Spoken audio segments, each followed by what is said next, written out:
ETF index mutual funds నేర్చుకుని stock మార్కెట్లో రాణించాలనుకుంటున్నారా? వెంటనే ఈ నెంబర్కి కాల్ చేయండి.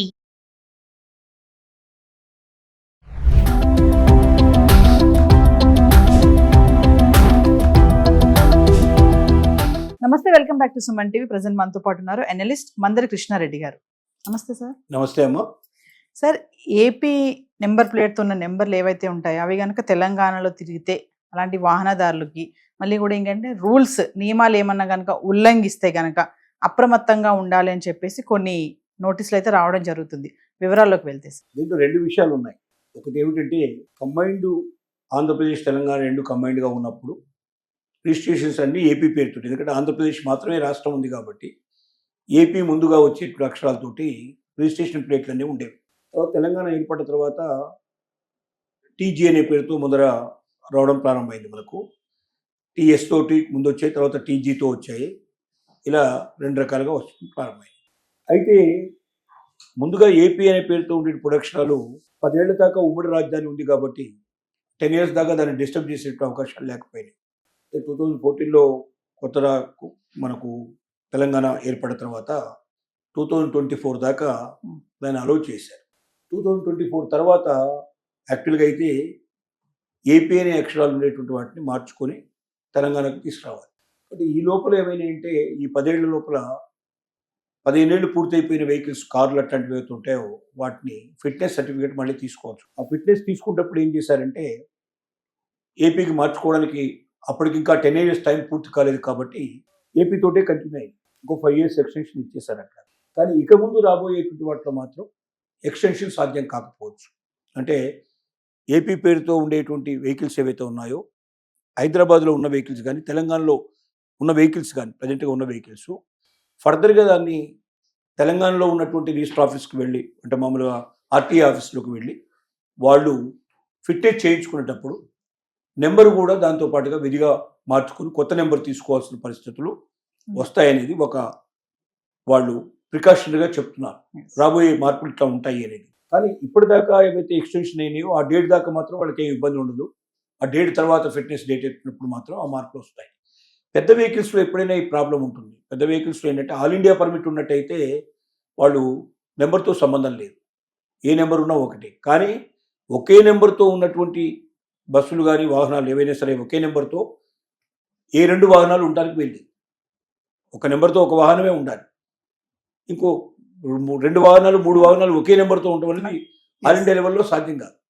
ఎందుకంటే ప్రతి రాష్ట్రానికి వేరువేరు నెంబర్లు ఉంటాయి, అలాగే ప్రతి వాహనానికి వేరువేరుగా నెంబర్లు కేటాయిస్తారు. కాబట్టి ఒకదానికి కూడా సంబంధం ఉండదు.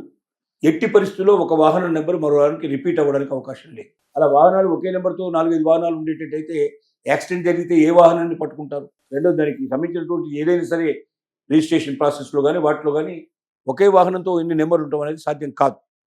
కానీ దురదృష్టవశాత్తు ఏం జరుగుతుందంటే జనరల్గా ఈ ఏవైతే బస్సులు తిరుగుతున్నాయో, ఈ హైర్కి అయ్యేటువంటి బస్సెస్ ఏవైతే తిరుగుతున్నాయో, రోజు ఇక్కడి నుంచి ఇతర రాష్ట్రాలకి, ఇతర పట్టణాలకు వెళ్ళేటువంటి బస్సులు ఉన్నాయి కదా, ఈ ప్రైవేట్ బస్సులకు మాత్రం ఒకే నెంబర్తో 2, 3, 5 బస్సులు కూడా గతంలో నడిచిన సంఘటనలు ఉన్నాయి, పట్టుకున్న సంఘటనలు ఉన్నాయి.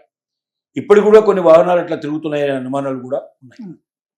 ఎందుకంటే ఏకకాలంలో చూడటం జరగదు కదా. ఇవాళ వచ్చిన వాహనాన్ని ఇవాళ మనం చూసాం, రేపు మళ్ళీ వాహనం వచ్చినప్పుడు ఇదే వాహనం మళ్ళీ రిపీట్ అయిందని అదే వాళ్ళు పట్టుకుంటారని లేదు కదా. ఎవరో ఇంకో ఆర్టీఏ ఆఫీస్లో ఎవరో చూస్తారు, ఎక్కడో చూస్తారు. కాబట్టి ఒకదానికోటి పొంతం లేకుండా నడిపించుకుంటూ వచ్చారు ఇప్పటిదాకా.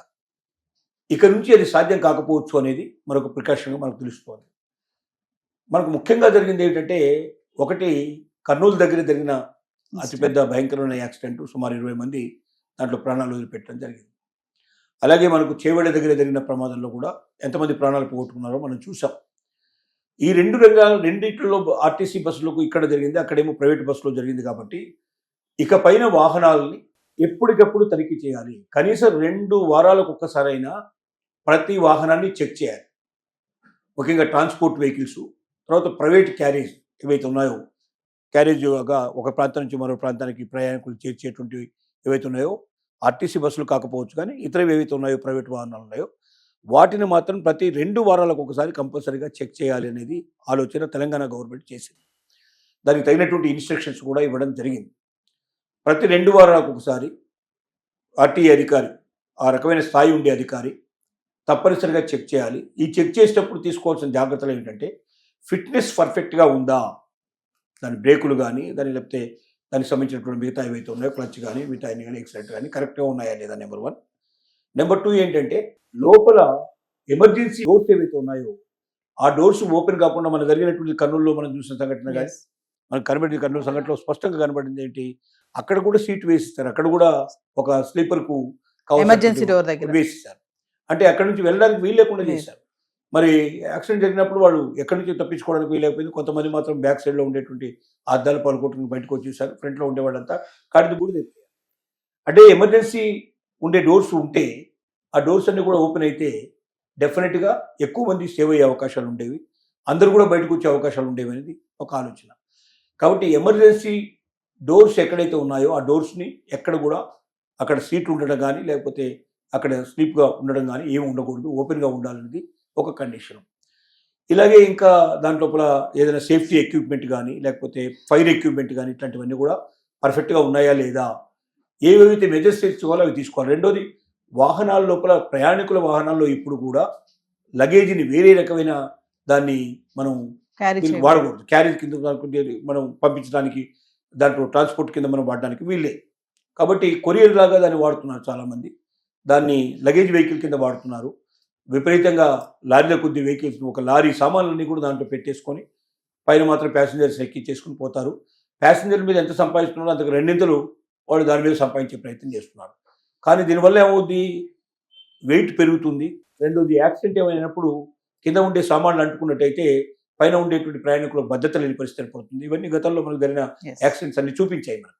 కాబట్టి ఈ రకంగా ఎవరైనా సరే ప్రయాణికుల వెహికల్స్ లోపల ప్రయాణికులే ప్రయాణించాలి. వాళ్ళకి సంబంధించిన లగేజ్ మాత్రమే, పరిమితమైన లగేజ్ మాత్రమే ఉండాలి.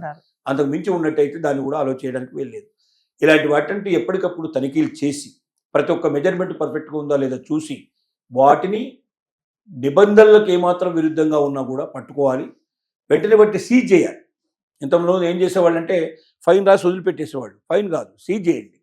చేసిన తర్వాత వాళ్ళు కోర్టుకు వచ్చి మొత్తం వివరాలు చెప్పుకొని తప్పు జరిగిందని ఒప్పుకొని మళ్ళీ భవిష్యత్తులో జరగదు అనేటువంటి విషయాన్ని వారు పైన అధికారులకు కానీ లేకపోతే అక్కడ ఉన్నటువంటి జడ్జికి కానీ ఇన్ఫర్మేషన్ ఇచ్చేసి రాతపూర్వకంగా ఇచ్చేసి ఒకవేళ వాళ్ళు ఎవరైతే మళ్ళీ నడుపుకోవడానికి సిద్ధపడతారో అలాంటి వాళ్ళు ఇలాగ 2 సార్లు 3 సార్లు తప్పులు జరిగినట్టయితే 4వసారికి టోటల్గా వెహికల్ లేకుండా శాశ్వతంగా క్లోజ్ చేయడానికి అవకాశం ఉండేటట్టుగా ప్రయత్నాలు జరుగుతున్నాయి.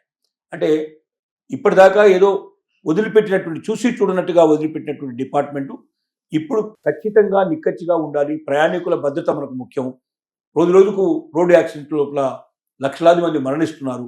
ఈ మరణాల నుంచి వీళ్ళు కాపాడాలంటే ఆర్టీఐ డిపార్ట్మెంటు, పోలీస్ డిపార్ట్మెంటు జాగ్రత్తగా వ్యవహరించాలి, పర్ఫెక్ట్గా ఉండాలి. వాళ్ళ డ్యూటీలు వాళ్ళు పర్ఫెక్ట్గా చేస్తే తప్పనిసరిగా ఇది మనం సాధించగలమనే ఒక నమ్మకంతో ముందుకెళ్తున్నారు. Thank you.